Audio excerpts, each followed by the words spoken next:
Hi, my name is Kitawa Wemo, and I work at the Digital Cooperation Organization and specifically bridging the gap that exists between innovation and the different countries that we serve. And when I applied for the tech diplomacy course, I was honestly very curious and looking for a language to better advocate for the work that I already do.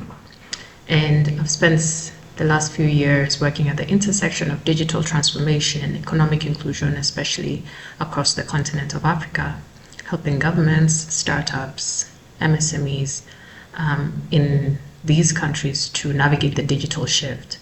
But what this course gave me was the clarity and context that I was seeking.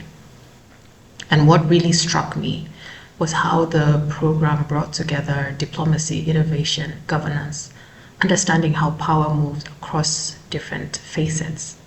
And we explored how tech diplomacy is now emerging as a new arena for statecraft, how real-world negotiations play out, how private sector can act as an implementer, and ultimately, what does it mean to shape a digital future that is inclusive and equitable and co-created? It wasn't a theory, it was grounded, it was relevant, it was directly connected to the work that I live and I work in.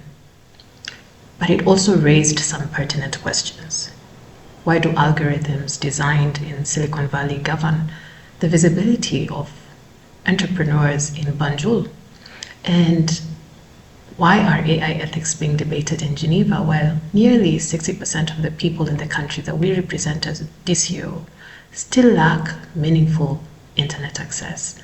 And the world is moving fast, governed by platforms. And where do these underserved nations and communities find leverage? So that's why this course matters. For those of us building from the ground up in fragile systems, in fragmented markets, we need more than access, we need agency. We're not just implementing someone else's digital future, we are also building our own. And that demands fluency in diplomacy, in policy, in strategy, where traditional diplomacy meets technology. I was really honored to receive a scholarship from the government of Malta to take part in this course, and it reminded me that there is extension of grace and decision-making to voice and to vision. And if you're wondering if this course is for you, if you care for innovation, if you care for equity, and shaping a future that reflects all of us, this is for you. Especially if you come from a region that's often overlooked, underrepresented, or simply trying to build a different path forward.